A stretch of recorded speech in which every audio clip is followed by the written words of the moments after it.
Hi all, Mark from Addax, and this is a knowledge sharing installment as part of the value add Addax provides its clients. In this session, I'll explain a component of the HR module that not many of you would use, I dare say. Yet the efficiency gains, the structure, reporting and automation from using it makes it a worthy subject. Now my ego says you're hanging off every word I say, so the topic of this session is positions and functions. This is aimed at those of you who have the HR management module, and the outcome will be how positions and functions may work for you. So let's start. The HR management module not only gives you the HR side of an employee, but also contains additional functions such as the ability to record grievance or disciplinary forms, communication skills, view an org chart, and of course the positions and functions. Not to mention it all comes with its own set of default reports. Now, what I'll do is I'll bring up an employee record, and like any good presentation, we have a predefined employee. In this case it's Jamie. Now there are two ways, when we're talking about positions, there are two ways in which to record a position against Jamie. The first is the free text method, meaning I can just enter HR manager into this field here, and that's defined Jamie as an HR manager. Now, personal opinion is I never use this position field, simply because if you've got a few people who do your onboarding or your recruitment, one person might type in HR manager like that, yet another person might have typed HR manager in like that. Because it's a free text field, there's no validation on the field itself. What that means is when it comes to running reports or doing filtering on a position, you could conceivably have, say, 3 or 4 positions which actually all refer to the same single position. So it's not ideal when trying to be efficient in using the HR system. Instead, what I would prefer to do is use predefined positions. So what we'll do is we'll bring one up here. Now through position maintenance, this allows me to be very structured in the way that positions are divvied out to employees in the company. Basically because they're all predefined, and to use the same example, it means any filtering I do, any reporting I do is set and quite efficient and easy to use. Now, one other bit of personal opinion is going to be the way you code your predefined positions. If you leave it up to Greentree through auto coding, it'll simply put a code in of say 1000, 1001, 1002 as you enter positions. I much prefer to be able to look at a position code and have some idea of what I'm looking at.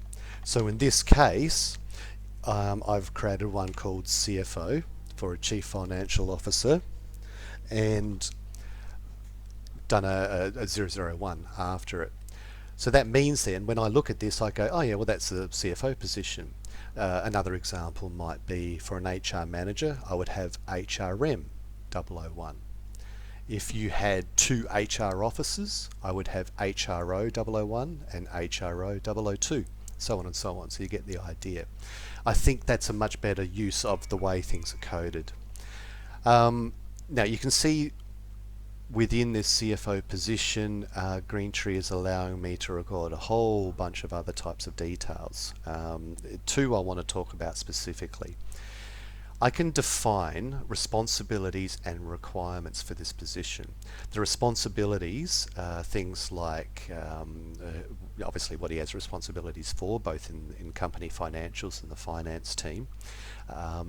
These sorts of things are predefined within Greentree through lookup maintenance, and there's sort of no limit as to how many you can have. The requirements is actually a very interesting one because this is going to determine how far you take HR in your company. This allows me to record like what certifications Jamie or a person might need for this position, what education skills, and so on and so on. What that means is if you're ever thinking of doing a training matrix, it means on one side I've got the position, these are the requirements that an employee has to meet in order to hold that position. That's one side. On the other side, I've got the HR employee record and whatever certifications, training skills that that employee has. And then what that means is when I mesh those two together, I'll have a difference, and therefore there's my training matrix. So very good for when you're doing things like employee mobilisation to site and whatnot. You can actually get a very good feel for certs that might be expiring or certs that employee doesn't even hold if you're thinking of sending them to site. So yeah, what we'll do now is assign this CFO position to Jamie. So you can see here right now under Jamie's position tab it's blank, and it's as simple as there we go. The beauty of a demo system when you get a single touch payroll pop-up. What I'm going to do is, because I know I've coded it as such, I'm going to go straight to the CFO position. I'm going to say this is an active position. He only joined the company at the beginning of this month, so throw that in there. I'm going to leave the 2 blank because effectively he's a salaried employee and he's not on a contract. And this is his current and his primary position for our company. I'm going to save that, and there it appears. Okay, and obviously the data that we added in for that. Now, I also know that Jamie does a second role for our company. He's a concert violinist, and yes, don't question it, our company actually sends a orchestra team to play in competitions. So what I'm going to do is add in that position as well. There it is, orchestral violinist. It's also an active position. Now, he's been doing that for a couple of years at our company, so I'll whack that in there. Now, you'll note here though, whilst it's a current role, it's not his primary role because the CFO was the primary role. So I'm going to save that. So what we've demonstrated here is the ability to add in multiple positions for those employees in your company who perform sort of like dual roles or more for that matter. So we've added a positions. Now, one of the benefits of when you do take this structured approach to positions is the ability to then look at an org chart. I'm going to view it, hit OK, and you can see here that Greentree will create for you an org chart both within the system itself. I'm not sure if you noticed that when I did that, I had the choice of sending it to Visio, which is actually quite a good option when you want to sort of mess around with it outside of the system itself. But if you were to stay within the system, this is the sort of thing that you get. And all it's doing to create this type of sort of relationship between positions is this reports to. So all I've said here is the Chief Financial Officer reports to the COO of the company, and you build up your org chart like that. This is all sort of set it up once, same good thing for the positions, and then you leave it alone, and then yeah, you're actually using the system quite efficiently. There's a whole bunch more here, but yeah, I'm not going to go into that, not being the particular topic.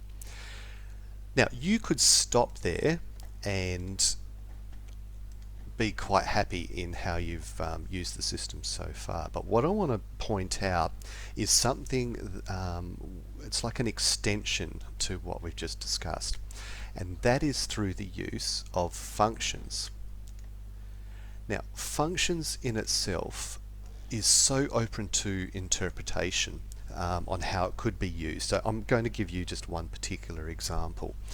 Now, you'll see here that the function maintenance form very much holds the same sort of tabs as, say, the position form did. So where against the position form I could have added in a job description and responsibilities and requirements and so on, yep, do that. But Where functions come in is what I've used in the past, and that's for areas of the system, like responsibilities, that might apply to all employees. So in this particular case, I'm going to call it, I've called it global accountabilities. And the responsibilities I've added in here are quite your standard policies, being internet usage, sexual harassment, and workplace bullying. Now, no matter who you are, this sort of thing applies to you as an employee of the company.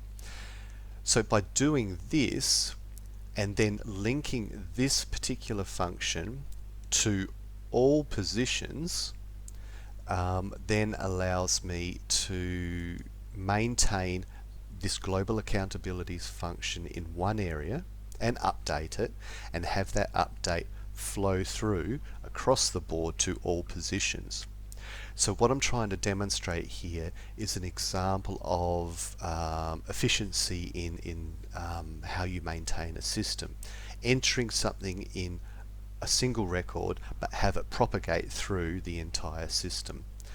So whilst most of you would probably stop around the position sort of phase, the function phase, if you take it that one step further, can actually give you a whole sort of added set of additional features in which to manage your employees. So I hope that makes sense, and if it doesn't, then drop Addax a line and we'll explain it a little bit further. Thanks for watching, and stay tuned for further installments.